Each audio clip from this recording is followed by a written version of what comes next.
Eu tinha 62 anos quando aprendi que o silêncio pode ser uma faca. Não o silêncio de quem não tem nada a dizer. O silêncio de quem escolhe calar porque acha que, se fizer barulho, vai perder o pouco que ainda sobrou. Foi numa quinta-feira de manhã. Eu estava tomando meu café, daquele jeito que faço todo dia, passado na hora, na cafeteira de alumínio que era da minha mãe, sem açúcar porque o médico pediu para eu cortar. O celular estava na mesa, virado para baixo, como costumo deixar quando quero ter paz. Mas o banco manda notificação com vibração, e quando ele pulsou daquele jeito específico, 2 vezes seguidas, eu já sabia que era uma compra aprovada. Não me preocupei de imediato. Às vezes eu mesma esqueço o que comprei. Uma conta de luz debitada, alguma coisa do mercado que passou 2 dias para compensar. Mas quando eu virei o celular e li o nome que apareceu na tela, a mão parou no ar com a xícara. Terraço Nobre, R$ 1.840. Eu fiquei olhando para aquele número por um tempo que não sei medir. Meu cérebro foi fazendo as contas antes de eu mandar. O cartão que eu tinha dado ao Rodrigo havia 3 semanas, quando ele me ligou dizendo que a conta do condomínio tinha vencido e o cartão dele tinha sido bloqueado por suspeita de fraude. Só por essa vez, mãe, até o banco liberar o meu. Eu mandei a senha por mensagem. Ele prometeu que ia devolver o cartão no fim de semana.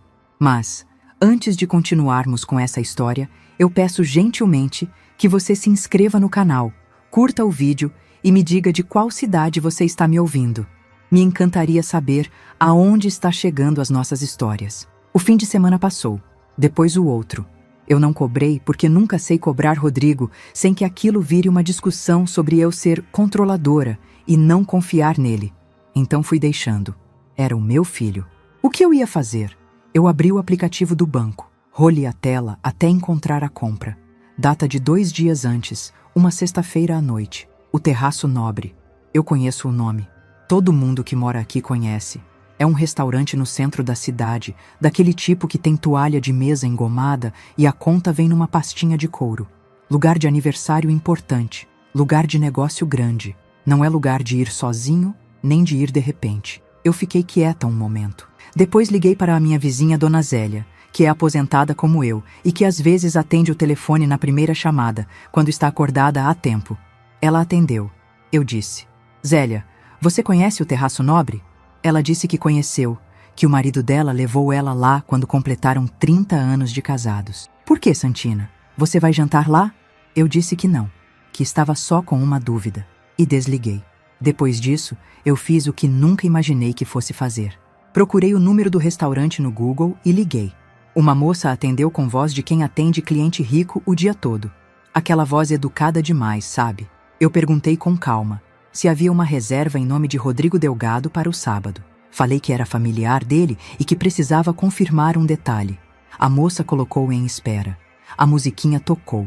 Eu segurei o telefone com as 2 mãos porque uma mão só não estava me parecendo suficiente naquele momento. Ela voltou. Sim, senhora. Reserva confirmada para 12 pessoas. Sábado, às 20 horas. Jantar de aniversário. Eu agradeci. Desliguei. Coloquei o celular sobre a mesa. 12 pessoas. Sábado. Aniversário. Na semana anterior, Rodrigo tinha vindo aqui em casa. Entrou rápido, como sempre faz agora, sem tirar o sapato, sem sentar direito. Ficou de pé perto da porta da cozinha enquanto eu quentava um pedaço de bolo para ele. Eu perguntei como estava o aniversário de casamento deles, porque eu sabia que a data estava chegando. Eu nunca esqueço datas. Isso é uma coisa que aprendi a fazer quando os filhos eram pequenos, porque ninguém mais lembrava se eu não lembrasse. Ele deu de ombros, disse: Mãe, não quero nenhuma comemoração esse ano. A gente está cansado, cheio de coisa para resolver. Vai ser um dia normal. Eu acreditei. Disse que tudo bem. Perguntei se eles queriam almoçar aqui no domingo então, pelo menos um almoço simples. E ele disse que ia ver, que ia mandar mensagem. Nunca mandou. E enquanto eu estava aqui na minha quinta-feira, tomando café passado na cafeteira da minha mãe, ele estava com reserva feita para 12 pessoas num restaurante que cobra quase R$ 2.000 por uma mesa. 12 pessoas. Os pais da Fernanda, os irmãos dela, os cunhados, os sobrinhos, a família inteira da minha nora, provavelmente. E eu, que sou a mãe dele, Que dei o cartão que pagou aquela mesa, que fiz bolo naquela mesma semana esperando que ele parasse para comer, eu nem sabia que o jantar existia. Eu não liguei para ele naquele dia. Não mandei mensagem. Sentei um tempo na cozinha, depois fui lavar a louça, depois fui dobrar umas roupas que estavam na máquina desde o dia anterior. Fiz as coisas da casa no automático, daquele jeito que o corpo vai fazendo enquanto a cabeça está em outro lugar. Fui tentando entender o que eu estava sentindo. Raiva? Um pouco. Mas não era raiva o que doía mais. O que doía era uma coisa diferente. Aquela sensação de que você foi usada sem nem ser considerada. Que o dinheiro prestava, mas a presença não. Que eu cabia na fatura, mas não cabia na mesa. Meu marido, Mário, morreu fazia 8 anos. Eu fui para o funeral, voltei para casa, criei meus filhos, abri minha loja, fechei minha loja, me aposentei. A vida foi passando e eu fui ficando menor dentro dela sem perceber. Não foi de um dia para o outro. Foi aos poucos, como uma roupa que vai desbotando na lavagem. Você não vê acontecer, mas um dia olha e percebe que a cor foi embora. Com Rodrigo foi assim. As visitas foram espaçando. As ligações foram ficando mais curtas. Os almoços de domingo viraram, a gente tenta ir no mês que vem. E eu fui aceitando cada pedaço menor, convencendo a mim mesma de que filho adulto é assim, que ele tem a vida dele, que não posso ser aquela mãe que sufoca. Mas tem uma diferença entre filho que tem a vida própria e filho que usa a mãe como conveniência. Eu estava demorando para ver isso. Naquele dia, eu comecei a ver. Às 5 da tarde, eu me arrumei. Não muito, só troquei o chinelo por um tênis, coloquei uma blusa mais arrumada, penteei o cabelo, peguei a bolsa, peguei o celular, saí. Eu fui até o Terraço Nobre. Não para fazer escândalo. Juro que não foi isso. Eu mesma não sei explicar direito o que eu fui fazer lá. Acho que eu precisava ver. Às vezes, a gente precisa ver as coisas com os próprios olhos para elas pararem de parecer irreais. O restaurante fica no 2º andar de um sobrado antigo no centro. Tem uma escadaria na entrada, com vasos de plantas dos 2 lados. Eu cheguei às 18h40, mais cedo que a reserva. Entrei, falei que queria sentar no bar enquanto esperava uma amiga. A moça que me atendeu foi simpática. Me levou até um banquinho num canto do balcão, me trouxe o cardápio. Eu pedi um suco de maracujá. Fiquei segurando o copo. Às 19h50, eles chegaram. A Fernanda veio na frente de vestido vermelho, com aquele jeito que ela tem de entrar nos lugares, como se já soubesse que todo mundo vai olhar. Atrás dela vieram os pais dela, que eu já vi 2 vezes na vida e que nunca me cumprimentaram com muito calor. Depois os irmãos, as cunhadas, as crianças. E por último, Rodrigo. Ele estava diferente. Não sei explicar diferente como. Mais solto. Rindo de um jeito que eu não via há anos. Bateu no ombro do cunhado, disse alguma coisa que fez todo mundo rir, puxou a cadeira para a Fernanda sentar. Estava feliz, genuinamente feliz. Eu fiquei 40 minutos naquele banquinho. Eles não me viram. A mesa deles ficava numa área separada, do outro lado do salão, e eu estava num canto escuro do bar. 40 minutos olhando para o meu filho celebrar uma vida que não tinha espaço para mim. Na saída, o garçom que ficava perto da porta perguntou se eu precisava de alguma coisa. Eu disse que não, que estava ótima, obrigada. Desci a escadaria devagar, segurei no corrimão porque a perna estava estranha. Entrei no carro, coloquei o cinto, aí chorei. Não foi um choro bonito. Foi aquele choro fundo, que vem do meio do peito, que a gente tenta segurar e não consegue. Chorei por uns 10 minutos ali dentro do carro, com o motor desligado, olhando para o volante. Depois enxuguei o rosto com a manga da blusa. Liguei o carro. Voltei para casa. Mas alguma coisa em mim voltou diferente. Uma coisa que eu ainda não sabia nomear naquela noite, mas que estava lá, firme, quieta, crescendo. E eu tinha a sensação clara de que aquele jantar, aquele que eu paguei sem ser convidada, tinha sido a última coisa que eu ia pagar sem escolher. O que eu ainda não sabia era que a dona Zélia tinha me ligado enquanto eu estava no restaurante, e a mensagem que ela havia deixado no meu caixa postal ia mudar tudo o que eu pensava que já sabia sobre o meu filho. Tem coisas que a gente só entende olhando para trás. Na hora em que estão acontecendo, a gente está ocupada demais sobrevivendo para parar e analisar. Só muito depois, quando já passou e a poeira assentou, é que você consegue ver o desenho inteiro e percebe que o que parecia coincidência era, na verdade, um padrão. Naquela noite, depois que voltei do restaurante, não consegui dormir.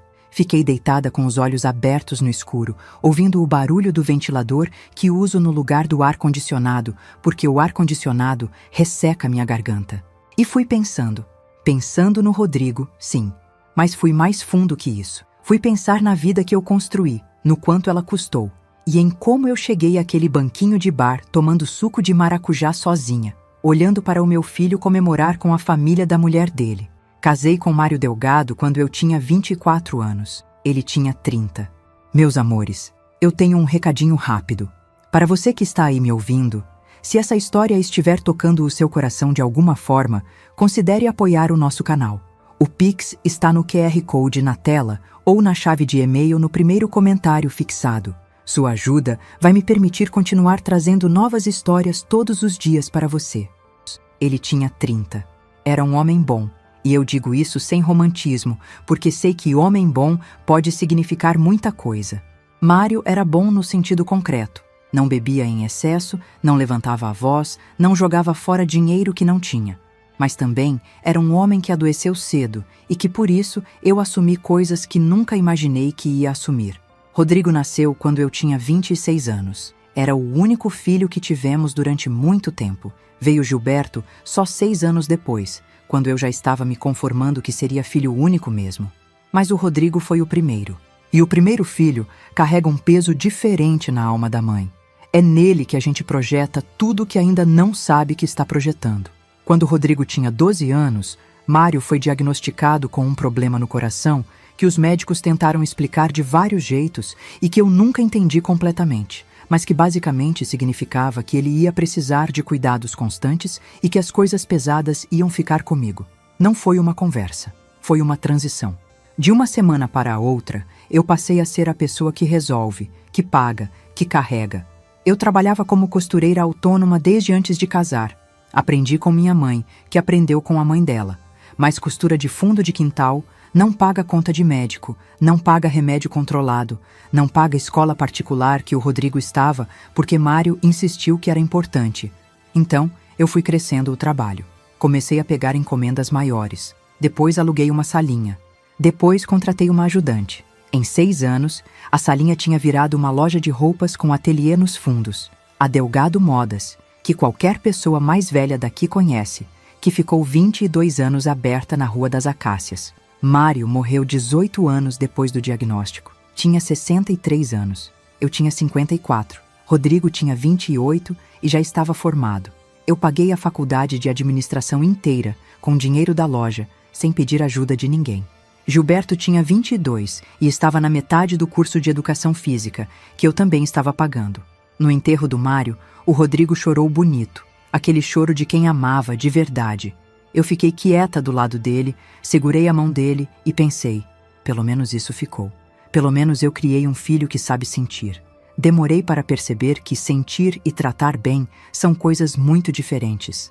A Fernanda entrou na vida do Rodrigo quando ele tinha 32 anos. Eu me lembro porque foi logo depois que eu vendi a loja. Tinha chegado a hora de descansar.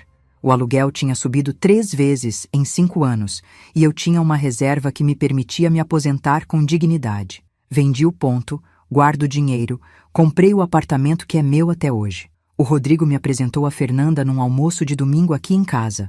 Ela veio arrumada, educada, trouxe um bolo de caixinha dizendo que tinha feito. Mas eu sou costureira aposentada, não sou idiota. E vi a bordinha da embalagem industrial na cauda. Não falei nada. Achei que não importava. Aos poucos, fui entendendo que importava. Não o bolo em si, o padrão. A Fernanda era uma mulher que gostava de apresentar as coisas de um jeito que não eram. E ela era muito boa nisso. No começo dos 2 anos em que namoraram antes de casar, eu ainda via o Rodrigo com frequência. Almoço de domingo, às vezes uma sexta à noite. Ligações. Depois que noivaram, as coisas foram mudando. Os almoços passaram a ser quando der. As ligações ficaram mais curtas. Nas datas importantes, meu aniversário, o Natal, o Dia das Mães, ele sempre aparecia, mas com um pé lá fora, sempre com pressa de ir para algum outro lugar. Eu ia adaptando, achava que era fase.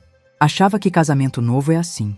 O casal precisa de espaço para se encontrar, para construir os hábitos deles, e mãe que fica em cima atrapalha. Fui me convencendo disso com tanta determinação que cheguei a um ponto em que eu mesma cancelava planos com o Rodrigo antes que ele pudesse cancelar comigo, para não precisar ouvir a desculpa, para não precisar fingir que estava bem com ela. Tem um jeito cruel que a gente trata a si mesma quando ama alguém que não sabe amar de volta. A gente vai antecipando as decepções, engolindo antes de serem servidas e chama isso de maturidade. Chama de entender que filho adulto tem vida própria. Mas não é maturidade, é resignação disfarçada. O cartão foi assim também. Quando o Rodrigo me ligou pedindo, 3 semanas antes do jantar, eu sabia com aquele sexto sentido que mãe desenvolve, que alguma coisa não estava certa. Ele ligou num tom levemente apressado, explicou a situação do cartão bloqueado de um jeito um pouco rápido demais, e quando eu fiz uma pergunta de detalhe, ele mudou levemente de assunto, mas eu deixei passar. Porque era mais fácil deixar passar do que confrontar e perder mais um pedacinho de contato com ele. Esse era o negócio da Fernanda. Não sei se ela fazia conscientemente, até hoje não sei, mas o resultado era que qualquer questionamento meu virava problema. Se eu perguntava demais, eu era controladora. Se eu reclamava da distância, eu era dependente emocional. Se eu aparecia sem avisar, eu não respeitava o espaço deles. A narrativa estava sempre pronta para me colocar do lado errado. E o Rodrigo foi comprando essa narrativa sem perceber, ou percebendo e deixando, que é ainda mais difícil de engolir. No dia seguinte ao jantar, sábado de manhã, ouvi a mensagem que a dona Zélia tinha deixado no meu caixa postal. A voz dela estava diferente do normal. Ela tem aquela alegria de quem conta fofoca sem querer parecer que está contando fofoca. Mas nessa mensagem, ela estava séria, quase preocupada. Santina, me liga quando puder. Ontem à tarde encontrei a Carminha do salão. Você sabe quem é? Aquela que faz o cabelo da cunhada da Fernanda. Ela me contou uma coisa que eu fiquei com vontade de não ter ouvido. Me liga. Eu liguei imediatamente. Dona Zélia pegou no segundo toque. Antes de eu dizer boa tarde, ela já foi falando. A Carminha disse que a Fernanda tem comentado para várias pessoas que você é problemática, que o Rodrigo sofre porque não consegue se separar da mãe, que você interfere na vida do casal. Ela pausou. Santina, ela usou a palavra sufocante. Eu fiquei quieta. Dona Zélia continuou com aquele cuidado de quem não quer machucar, mas sabe que precisa falar. Mas não é só isso. A Carminha disse que a Fernanda falou que pretende convencer o Rodrigo a vender o apartamento de vocês, aquele que está no nome dos dois, que o Mário deixou, para comprar uma casa maior para eles, e que a ideia é que você contribua com a diferença. Eu segurei o telefone com força. O apartamento que estava no nome de Rodrigo e meu, que o Mário havia deixado como investimento, que eu nunca mexi porque era a segurança do meu filho caso algum dia ele precisasse. Aquele apartamento. Eu disse, Zélia, obrigada. Você me fez um favor enorme. Ela disse, Santina, você está bem? Eu disse, estou, mas eu preciso pensar. E desliguei. Fui até o quarto, abri o armário, peguei a pasta marrom com os documentos. Mário tinha esse hábito, guardar tudo em pasta, etiquetado, em ordem. Eu continuei o hábito depois que ele foi, porque é a única herança prática que ele me deixou, que ainda uso todo dia. Encontrei os documentos do apartamento. Li tudo. 2 quartos, no bairro da Consolação, escritura em nome de Santina Delgado e Rodrigo Delgado, sem divisão de cotas especificada. No papel, éramos donos iguais. Na prática, eu tinha pago a entrada, as reformas, o IPTU dos últimos 8 anos. Fechei a pasta. Coloquei de volta no armário. Sentei na beira da cama. Aquela cama de casal que continua sendo de casal mesmo depois que o casal acaba, porque a gente não compra cama nova, fica achando que vai ser desperdício. E fiquei olhando para a janela. Eu tinha 62 anos, tinha trabalhado a vida inteira, tinha criado 2 filhos, tinha enterrado o marido, tinha vendido a loja que construí do zero, tinha me aposentado com o que guardei, sem pedir nada para ninguém. Tinha dado o cartão de crédito ao filho quando ele pediu, sem questionar, porque era meu filho e eu confiava nele. E agora eu estava sentada nessa cama, ouvindo que minha nora falava para a cidade toda que eu era sufocante, que meu filho usou meu cartão para pagar jantar da família dela sem me convidar, e que havia um plano em andamento para me convencer a contribuir com um apartamento que era metade meu. Contribuir. Que palavra bonita para o que aquilo era. Eu me levantei. Fui até a cozinha. Fiz café. Não porque eu precisava de mais café. Já tinha tomado 2 naquele dia. Mas porque fazer café é o que eu faço quando preciso que as mãos estejam ocupadas enquanto a cabeça trabalha. Enquanto o café passava, eu pensei em uma coisa que o Mário dizia às vezes, quando a vida apertava. Santina, cachorro que late não morde. O que você precisa ter medo é do que não faz barulho. Eu nunca tinha entendido direito o que ele queria dizer com isso. Naquela manhã de sábado, enquanto o café escurecia na cafeteira de alumínio que era da minha mãe, eu entendi e decidi que ia parar de latir. Naquela tarde, enquanto eu decidia o que fazer, o telefone tocou. Era um número que eu não reconhecia. Quando atendi, a voz do outro lado disse: Dona Santina? Aqui é o Dr. Antônio Freitas, do escritório Freitas e Associados. Eu fui advogado do seu marido. Eu preciso te contar sobre um documento que o Mário deixou comigo, lacrado, com instrução de te entregar caso você precisasse um dia. A senhora tem como vir ao escritório essa semana? Eu não dormi bem naquela noite. Fiquei virando na cama pensando no que o advogado havia dito. Um documento lacrado, com instrução de entregar caso eu precisasse um dia. Mário tinha morrido havia 8 anos. 8 anos, esse envelope ficou guardado num escritório enquanto eu fui vivendo, achando que sabia tudo o que havia para saber sobre o meu casamento, sobre os meus filhos, sobre a vida que a gente tinha construído junto. O que é que ele sabia que eu não sabia? Marquei o horário para segunda-feira de manhã. Passei o domingo inteiro me ocupando com coisas pequenas. Lavei as cortinas do quarto, que não precisavam ser lavadas, organizei a despensa que já estava organizada, liei 3 recadinhos de papel que estavam colados na geladeira desde 2018. Fiz tudo isso com uma ansiedade quieta que ficava embaixo de tudo, como aquele barulho baixo de geladeira que a gente só percebe quando para de fazer barulho. Na segunda-feira, acordei às 6h30, sem precisar de alarme. O escritório Freitas e Associados ficava numa rua que eu conheço bem. Passei por ela durante anos quando a loja ainda era aberta, porque era o caminho mais curto entre o banco e o ateliê. Sobrado antigo, porta verde, placa de bronze que já estava desbotando quando eu era nova. Eu nunca tinha entrado. Mário cuidava dos assuntos jurídicos da família, e quando ele foi embora, eu transferi tudo para uma advogada que uma amiga me indicou, sem nem pensar que podia ter coisas antigas por resolver. O Dr. Antônio Freitas tinha cabelo todo branco e óculos de aros grossos que pareciam ser do mesmo ano da placa lá fora. Me recebeu em pé, apertou minha mão com as 2 mãos e disse que tinha muito pena que a gente só se encontrava nessas circunstâncias. Eu não sabia bem que circunstâncias eram essas, mas agradeci e sentei. Ele foi direto. Disse que o Mário havia procurado o escritório dele 3 meses antes de morrer, quando já estava sabendo que o coração não ia aguentar muito mais tempo. Que ele havia deixado um documento, sim, um envelope lacrado com uma carta dentro, endereçada a mim. A instrução era clara: entregar apenas se eu fosse ao escritório buscando orientação sobre bens ou sobre o filho. O Dr. Antônio disse que ficou anos esperando eu aparecer, que quando eu liguei no sábado com o nome do Rodrigo, ele soube que era a hora. Ele colocou o envelope sobre a mesa.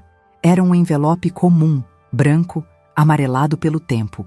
Meu nome estava escrito à mão, letra do Mário, aquela letra de quem aprendeu a escrever num tempo em que se ensinava a caligrafia, para Santina. Eu olhei para aquele envelope por um momento sem pegar.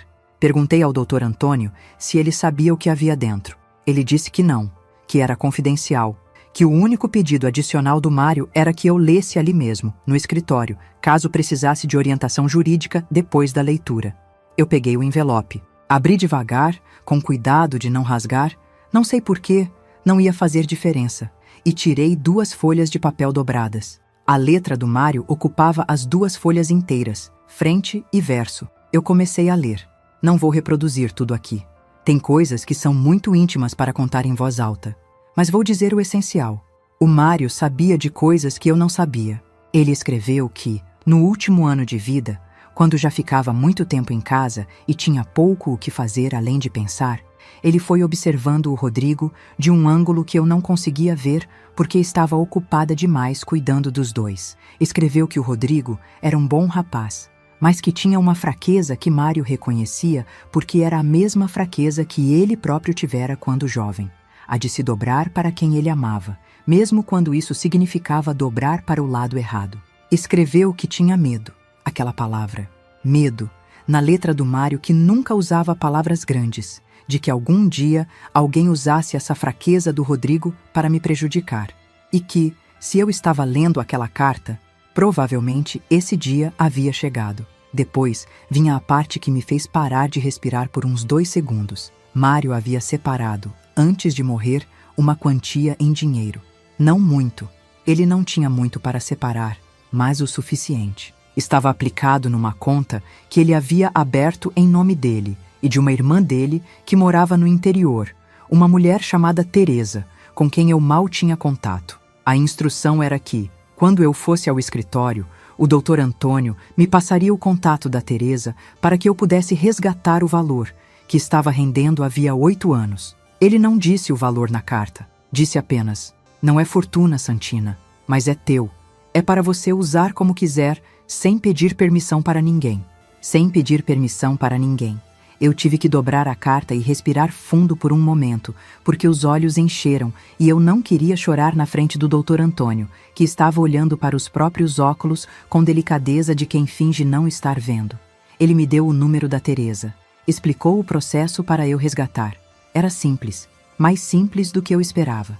E então, antes de eu me levantar para ir embora, ele disse uma coisa que ficou ecoando a semana inteira. "Dona Santina, o seu marido também me pediu para te dizer uma coisa verbalmente, caso você um dia viesse aqui. Posso?" Eu disse que sim. Ele ajustou os óculos. Disse: "Ele pediu para eu te dizer que você sempre foi mais forte do que ele. Que se ele te deixou alguma coisa, foi porque sabia que você ia saber usar na hora certa. E que ele tinha orgulho de você." Eu saí do escritório, cheguei até o carro, entrei, fechei a porta, e desta vez o choro foi diferente do que tinha sido no estacionamento do Terraço Nobre. Não foi choro de humilhação, foi um choro de outra natureza, aquele que vem quando alguém te vê de verdade, mesmo que já seja tarde, mesmo que seja do outro lado de 8 anos e 2 folhas de papel amarelado. Fiquei ali um tempo, depois enxuguei o rosto, peguei o celular, procurei o nome de Rodrigo na lista de contatos. Não liguei. Ainda não era hora. Voltei para casa e fui direto para a sala, onde eu guardo os documentos que uso com frequência. Abri o armário, peguei as pastas, passei a tarde seguinte relendo contratos, escrituras, extratos, tudo o que eu tinha guardado ao longo dos anos. Fui organizando numa ordem que fazia sentido para mim, marcando com post-it amarelo as coisas que eu precisava entender melhor. E foi nessa tarde que eu encontrei algo que eu tinha esquecido completamente. Um papel avulso, dentro de um envelope sem identificação, que devia ter sido colocado na pasta errada por descuido há muitos anos. Era um recibo, uma compra feita em nome de Rodrigo Delgado, com o meu CPF como responsável financeiro, datada de 4 anos atrás. Uma compra que eu nunca havia autorizado, pelo menos não conscientemente. O valor era pequeno, uns 300 e poucos reais, numa loja de eletrônicos. Coisa que eu teria esquecido e que provavelmente havia esquecido mesmo quando aconteceu. Mas aí eu fui procurar no extrato daquele período e encontrei aquela compra, e mais 2 que eu não reconhecia, pequenas, espalhadas em meses diferentes, do tipo que passa despercebido se a gente não estiver prestando atenção. Eu não estava prestando atenção.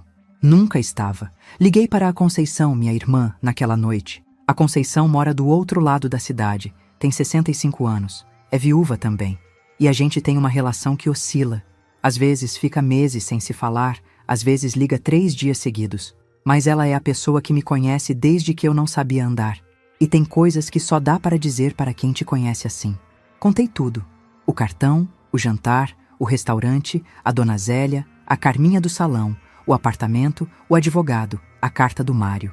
Ela ficou quieta por um bom tempo depois que eu terminei.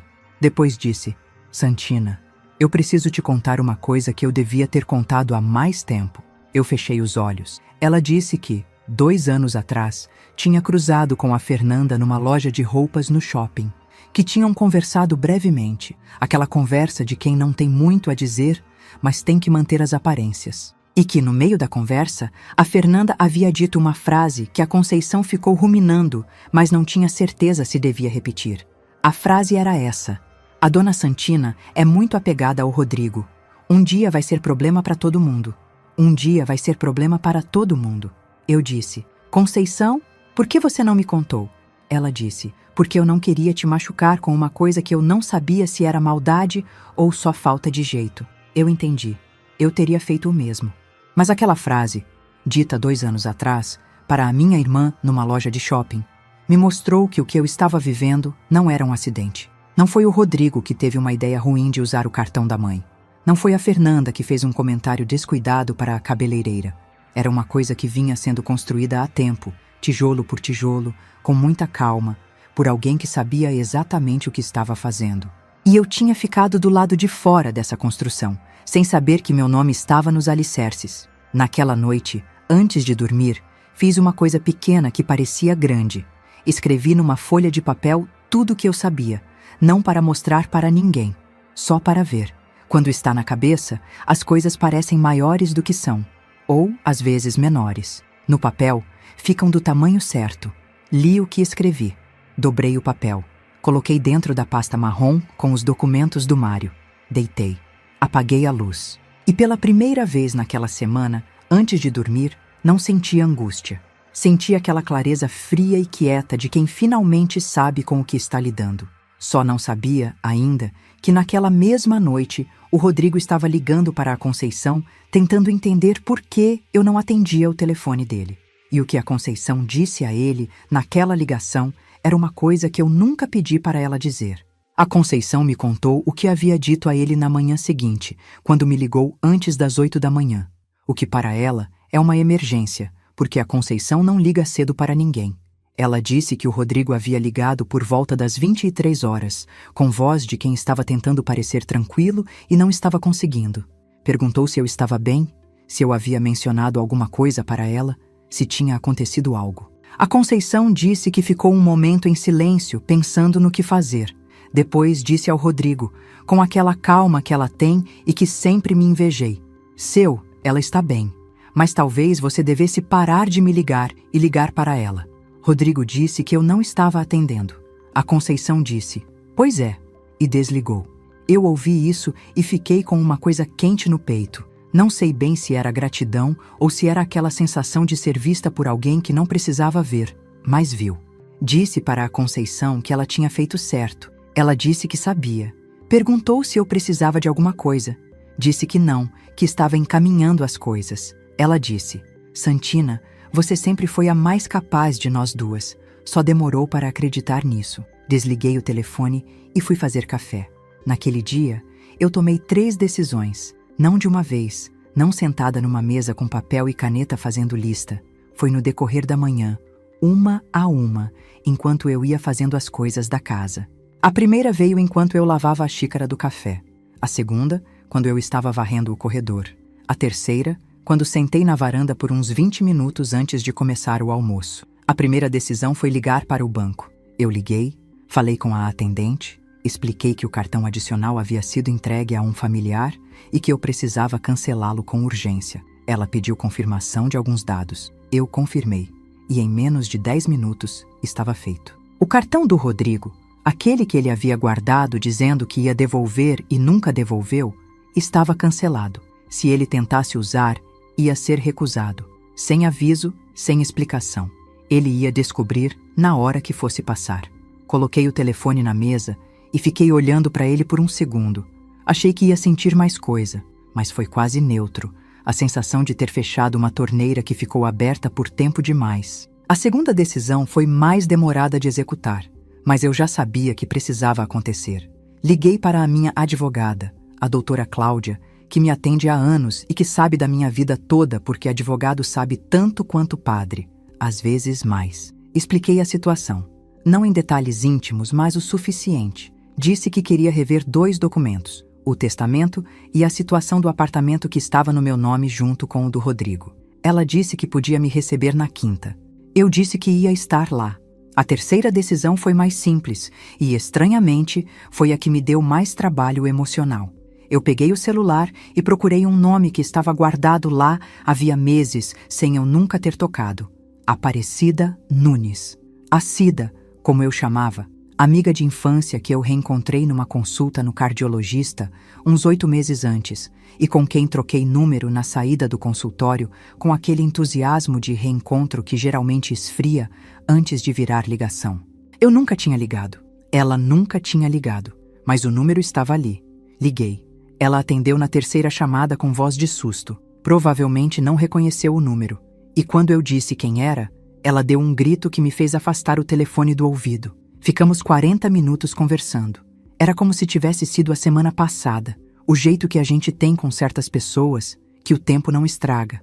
Antes de desligar, marcamos um almoço para a sexta. Quando desliguei, percebi que estava sorrindo e que havia passado a semana toda sem sorrir uma vez. Na quinta-feira, fui ao escritório da doutora Cláudia. Ela é uma mulher objetiva. Não faz rodeio, não enrola com explicação, vai direto no que importa. Eu gosto disso nela. Apresentei a situação, mostrei os documentos que havia separado e ela foi lendo enquanto eu falava. Quando terminei, ela ficou quieta por uns 30 segundos. Aquele silêncio de quem está organizando a cabeça, não de quem não tem o que dizer. Então, ela disse 3 coisas. A primeira, o apartamento que estava em nome dos dois, sem divisão de cotas especificada, precisava ser regularizado. No estado em que estava, havia interpretações jurídicas que poderiam ser usadas de maneiras que eu não gostaria. Ela podia cuidar disso. A segunda, o testamento que eu havia feito depois da morte do Mário estava desatualizado, deixando tudo para o Rodrigo de forma irrestrita. Ela recomendava revisão. A terceira, que ela disse mais devagar, me olhando com atenção. Santina, nada do que você está fazendo é punição. Você está exercendo direitos que sempre foram seus e que você simplesmente não estava exercendo. Tudo bem? Eu disse que sim, que estava tudo bem. Ela disse, ótimo, então vamos trabalhar. Saí do escritório 2 horas depois com uma lista de providências, um prazo e a sensação de quem tirou um peso das costas que não sabia que estava carregando. Não era alívio exatamente. Era mais como quando a gente descobre que uma dor que achava que ia durar para sempre tem solução. E que a solução é mais simples do que a dor. O Rodrigo apareceu na sexta de manhã, antes do meu almoço com a Cida. Eu ouvi a batida na porta e soube que era ele antes de abrir. Ele tem um jeito de bater que é meio impaciente. 3 pancadas rápidas, como se a porta devesse abrir no segundo toque. Abri. Ele estava de camisa social, provavelmente vinha do trabalho ou ia para o trabalho, e tinha aquela expressão de quem ensaiou alguma coisa, mas não está mais tão seguro do ensaio. Eu disse, Rodrigo, entra. Ele entrou, ficou de pé na sala, não sentou, o que significava que ele não queria que aquilo durasse muito. Disse que estava tentando me ligar, que eu não estava atendendo, que estava preocupado. Eu disse que estava bem, que tinha estado ocupada. Ele disse, mãe, aconteceu alguma coisa? Você está estranha. Eu disse que não estava estranha, que estava normal. Ele ficou me olhando por um segundo, tentando ler a minha expressão. E eu deixei ele tentar. Fiquei com o rosto quieto, sem raiva e sem calor. Ele disse, mãe, eu sei que o cartão foi cancelado. Eu disse, foi. Ele disse, eu precisava daquele cartão ainda por mais um tempo, meu banco ainda não. Eu disse, Rodrigo, eu cancelei porque era o certo a fazer. Ele parou no meio da frase, ficou me olhando. Depois disse, com um tom que eu conheço bem, aquele tom que ele usa quando quer me convencer de alguma coisa, mas não quer parecer que está me convencendo. Mãe, você poderia ter me avisado. Eu poderia ter organizado outra coisa. Eu disse, podia, mas não avisei. Silêncio. Ele tentou de novo, mudando de ângulo. Disse que estava difícil esse mês, que o condomínio tinha aumentado, que a Fernanda estava com uns projetos em andamento que tinham comprometido o orçamento deles. Foi falando, construindo uma narrativa de dificuldade que ia abrindo espaço para um pedido que eu já sabia que vinha. Eu ouvi tudo. Não interrompi. Quando ele terminou, eu disse, Rodrigo, eu ouvi o que você disse. Ele esperou. Achei que eu ia continuar, mas eu não continuei. Depois de uns segundos ele disse, e? Eu disse, tá bom. Ele franziu o senho. Tá bom o quê, mãe? Eu disse, só tá bom. Pode ir, se precisar. Ele ficou mais uns minutos tentando entender o que havia acontecido com a mãe que ele conhecia, aquela que, quando ele falava de dificuldade, já estava levantando para pegar a bolsa. Tentou mais 2 ângulos diferentes, ambos cheios de explicação, e eu ouvi os dois com o mesmo rosto quieto. Na terceira tentativa, ele disse. E aí a voz mudou um pouco de tom. Ficou com aquela pontinha de impaciência que a Fernanda às vezes tem também.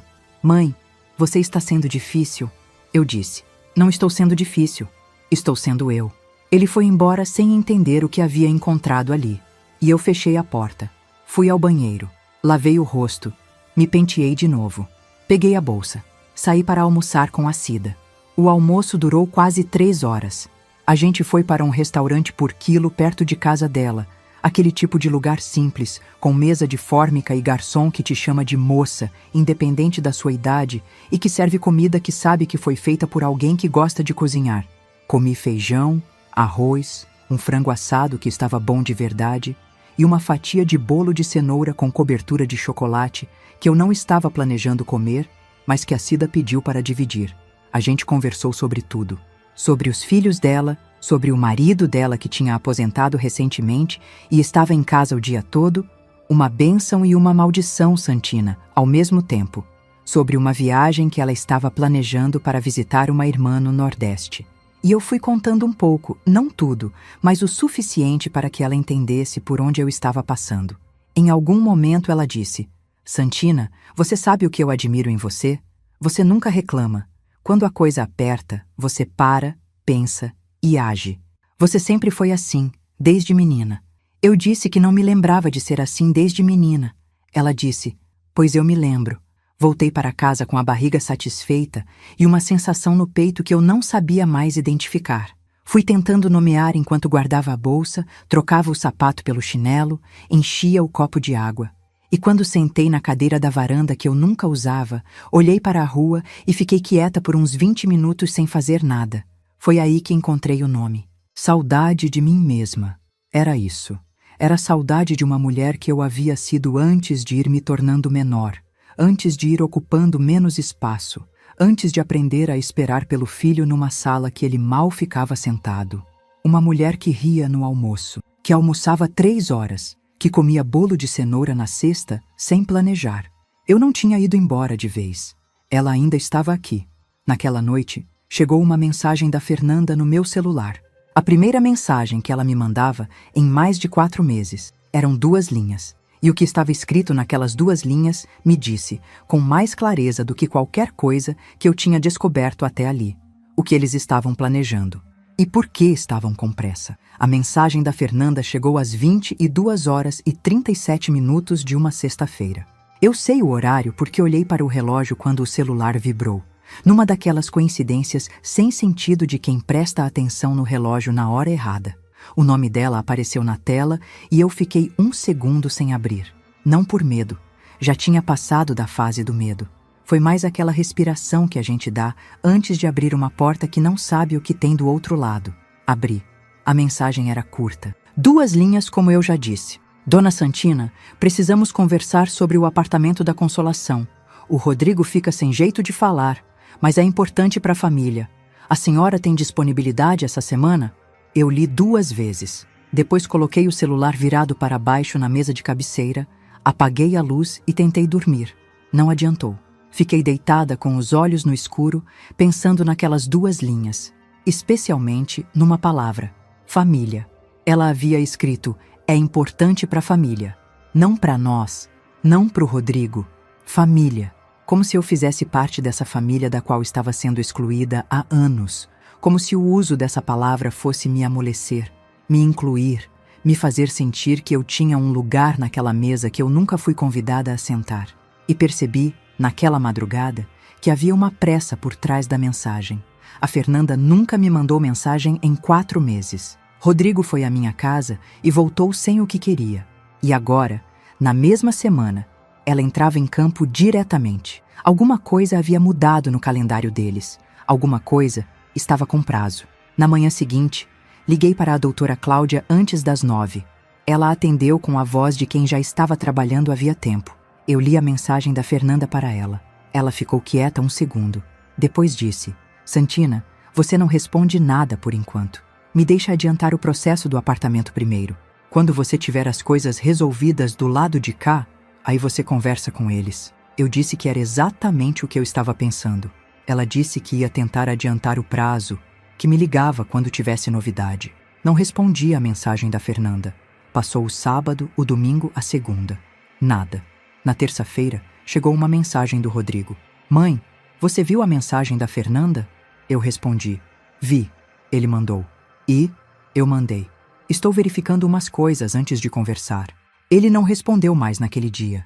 Imagino que foi uma tarde complicada na casa deles. A doutora Cláudia me ligou na quarta-feira com novidade. Ela havia verificado a situação do apartamento da Consolação com cuidado.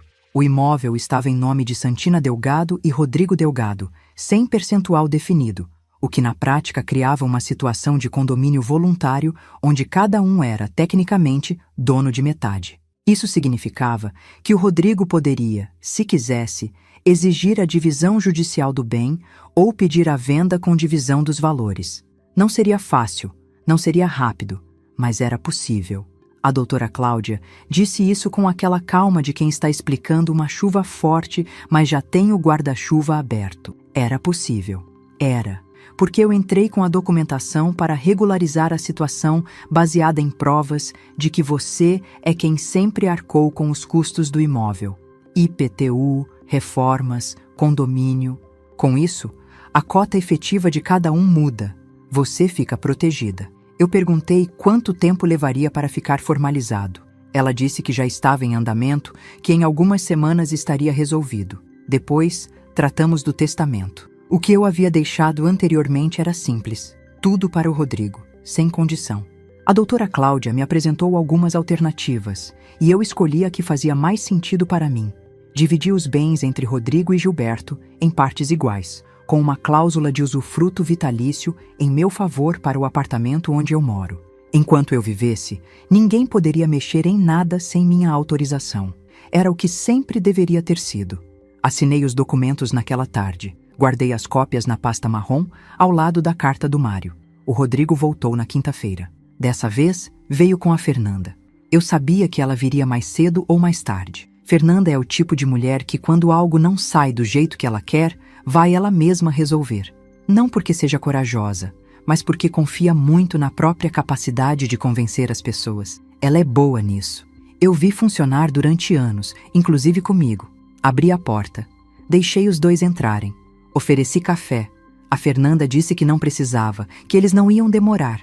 Eu fiz café assim mesmo, para mim, e sentei à mesa. Eles ficaram de pé, depois a Fernanda puxou a cadeira e sentou. O Rodrigo ficou de pé perto da janela, com as mãos nos bolsos, olhando para a rua. A Fernanda foi direto. Ela tem essa característica. Não enrola muito quando quer alguma coisa. Disse que eles estavam pensando em comprar uma casa maior, que o apartamento deles estava pequeno com os planos que tinham para o futuro, que seria importante ter um imóvel com mais espaço. Disse que o apartamento da Consolação, que estava parcialmente no nome do Rodrigo, poderia ajudar nessa transição, que eu poderia entrar como parte nessa compra nova, que seria bom para todos, que eu ia ter um espaço lá também sempre que quisesse. Ela disse sempre que quisesse, com um sorriso que eu conheço. O sorriso de quem oferece o que sabe que não vai precisar cumprir. Eu ouvi tudo. Tomei meu café. Quando ela terminou, eu coloquei a xícara devagar na mesa e disse: Fernanda, eu entendo o que você está propondo. Ela abriu levemente o sorriso. Achou que vinha o sim. Eu disse: mas o apartamento da Consolação não está mais em condição de ser transacionado dessa forma.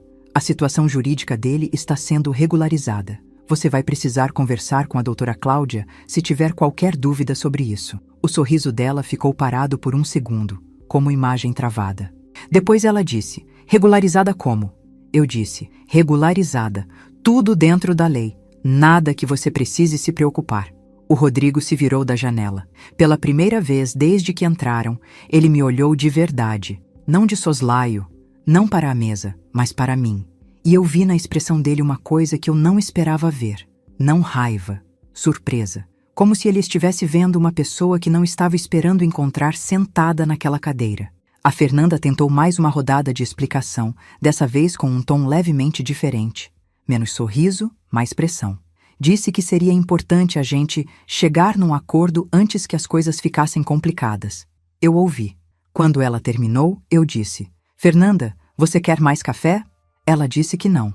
Eu disse: então acho que é isso por hoje. Eles foram embora. Eu ouvi o carro sair pela janela. Sentei mais um tempo à mesa com a xícara vazia na mão.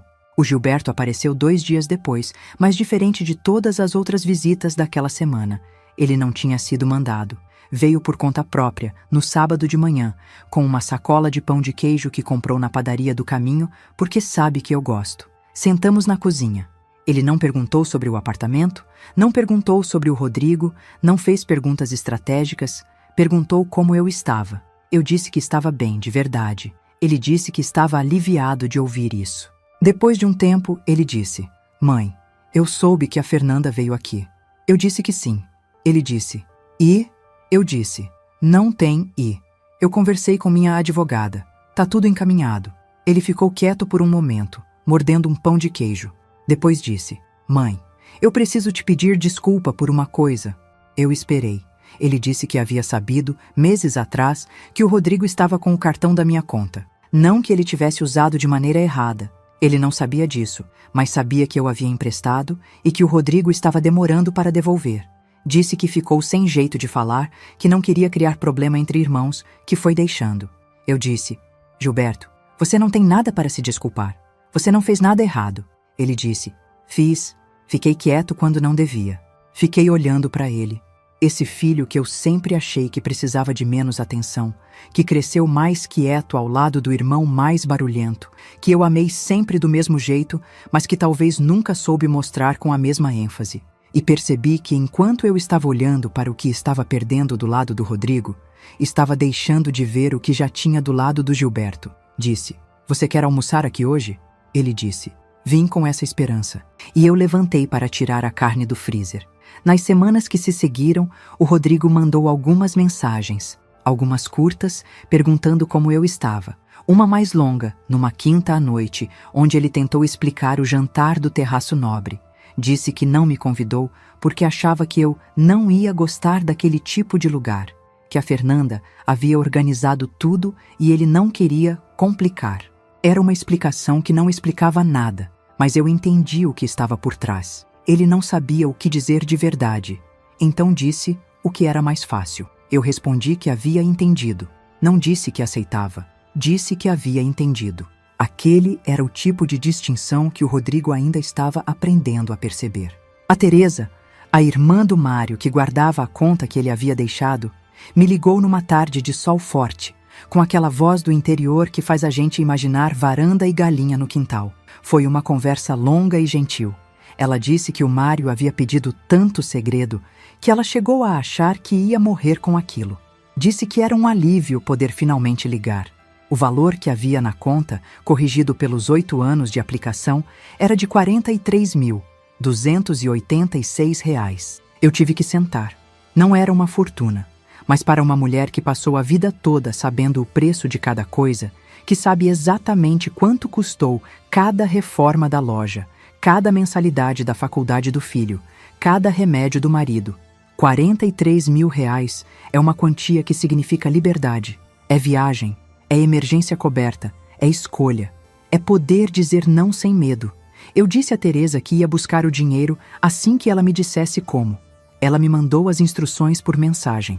Agradeci a ela por ter guardado aquilo com tanto cuidado por tanto tempo. Ela disse: "Dona Santina, o Mário sabia que você ia precisar um dia. Ele só não sabia quando." Desliguei. Fui até o quarto. Abri o armário. Peguei a pasta marrom. Segurei a carta do Mário por um momento sem abrir. Só segurei. Depois coloquei de volta. Fechei o armário. E fui para a varanda que eu nunca usava, porque ultimamente estava sempre usando. Só não sabia ainda que a semana seguinte ia me trazer a última peça desse quebra-cabeça. E que ela ia chegar do jeito mais inesperado, pelo único caminho que eu jamais teria previsto. A última peça chegou numa manhã de terça-feira, com sol de meio de manhã entrando pela janela da cozinha, enquanto eu descascava uma laranja em cima da pia. O telefone tocou com um número que eu não conhecia, prefixo de celular, sem identificação. Atendi porque às vezes é laboratório, às vezes é médico, às vezes é gente errada. Desta vez foi uma voz jovem, masculina, um pouco hesitante. "Dona Santina, a senhora me desculpe ligar assim. Eu sou o Beto, irmão da Fernanda. Eu parei de descascar a laranja. Conheço o Beto de vista. Já o vi em 2 ou 3 ocasiões ao longo dos anos, no casamento do Rodrigo com a Fernanda, num aniversário que eu fui há tempo atrás e uma vez num mercado onde a gente se cumprimentou de longe. Nunca trocamos mais do que 10 palavras. Que ele estivesse me ligando, com aquele tom de quem está fazendo uma coisa que sabe que pode custar caro, me disse imediatamente que o que ele tinha para falar era sério. Eu disse: Beto, fala. Ele pediu desculpa de antemão por estar se metendo em assunto de família. Disse que tinha ficado sabendo, por conversas que ouviu em casa, de algumas coisas que não o deixavam dormir. Que ele gostava do Rodrigo, que achava que o irmão adotivo era um bom homem no fundo, mas que estava sendo levado por um caminho que não era o dele. E que havia uma coisa específica que ele precisava me contar. Falou que a Fernanda havia conversado com um advogado, não a doutora Cláudia, outro advogado, alguém que ela consultou por conta própria, sobre a possibilidade de, com o tempo, questionar minha capacidade de administrar meus próprios bens. Que a narrativa de que eu estava ficando confusa com o dinheiro, aquela frase que circulava, que o Gilberto havia me contado, não era descuido de conversa. Era construção. Era o começo de alguma coisa que, se eu não tivesse tomado as providências que tomei, poderia ter chegado num lugar muito ruim. Eu fiquei quieta por um tempo que ele provavelmente achou que eu havia desligado. Depois eu disse: Beto, por que você está me contando isso? Ele demorou 1 segundo. Depois disse: porque a minha mãe criou a gente para fazer o que é certo. E a Fernanda é minha irmã, mas isso não é certo. Eu disse: tá bom, obrigada. Ele disse que não precisava de agradecimento, que esperava que eu ficasse bem. E desligou.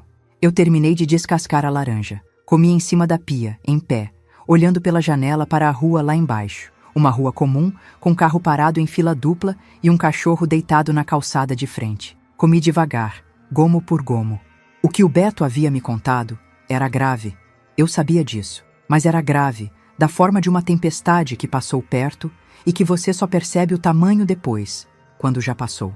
Porque tudo aquilo que havia sido planejado, o enfraquecimento gradual da minha imagem, a narrativa de que eu estava confusa, o apartamento, o cartão, tinha encontrado pela frente uma mulher que, por acaso ou por graça, havia começado a se mover antes. Não por intuição especial, não porque eu era esperta demais, mas porque o Mário havia plantado uma semente 8 anos atrás numa pasta de um advogado de Porta Verde, e porque a dona Zélia encontrou a Carminha do salão no momento certo, e porque a Conceição pegou o telefone quando eu liguei.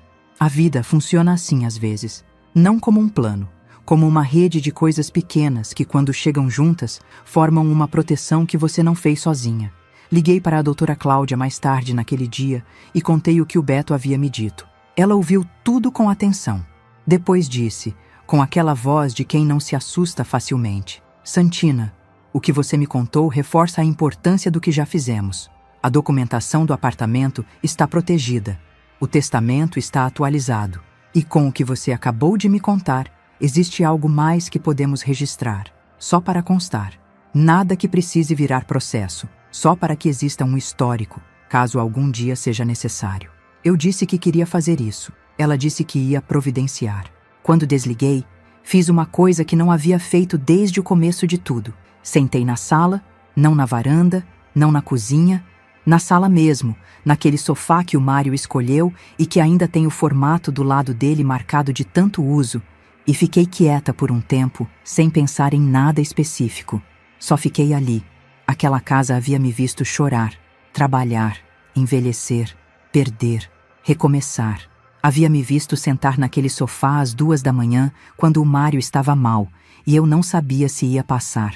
Havia me visto dançar sozinha na cozinha numa tarde de chuva, porque estava passando uma música boa no rádio e ninguém estava olhando. Havia me visto ser menor do que eu sou, e agora me via sendo maior.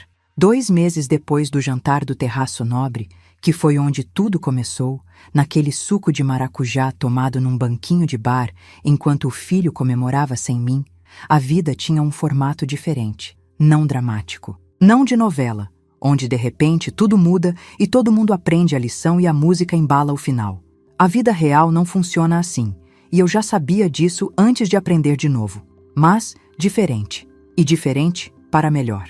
O apartamento da Consolação estava com a situação jurídica regularizada, como a doutora Cláudia havia prometido. O testamento estava atualizado. A reserva que o Mário havia deixado estava numa conta no meu nome, rendendo, disponível. O cartão cancelado não havia sido reemitido, e eu não tinha intenção de reemiti-lo. Com o Rodrigo, a relação estava diferente também.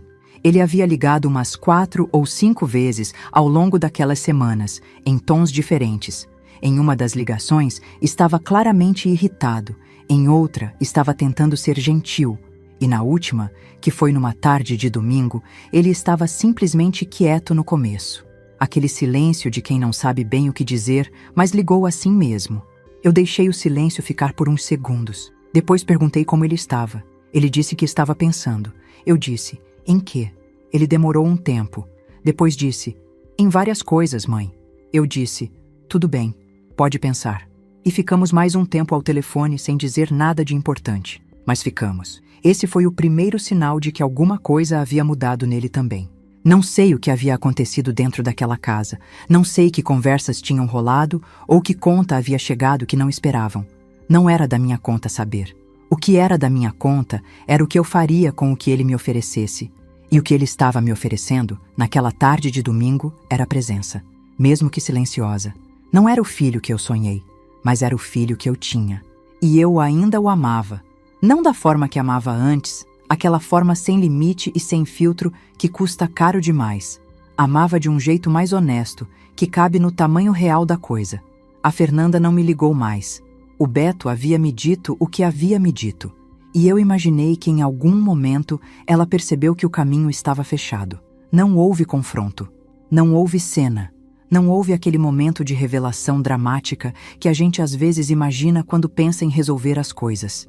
Não funciona assim. Pelo menos não comigo. O que aconteceu foi que ela foi entendendo aos poucos que o que esperava encontrar, uma mulher sozinha, sem amparo, que dependia da proximidade do filho para se sentir inteira, não era o que estava ali.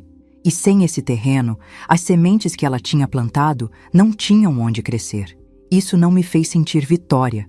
Me fez sentir algo mais parecido com alívio. Aquele alívio quieto de quando passa uma dor que você estava tão acostumada que esqueceu que era dor. Numa sexta-feira, fui ao grupo de artesanato que a paróquia mantinha às sextas de tarde. Tinha ficado sabendo pelo cartaz na farmácia. Crochê, bordado, pintura em tecido, sem necessidade de experiência. Eu sabia crochê desde criança. Fui porque a Cida havia ido uma vez e dito que o pessoal era bom. Cheguei num salão pequeno com cadeiras de plástico dispostas em círculo e umas 10 mulheres de idades variadas, entre os 50 e os 70 e poucos, cada uma com seu projeto no colo.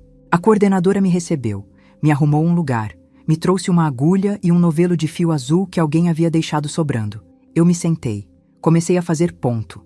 Ninguém perguntou sobre a minha vida, ninguém perguntou sobre meus filhos.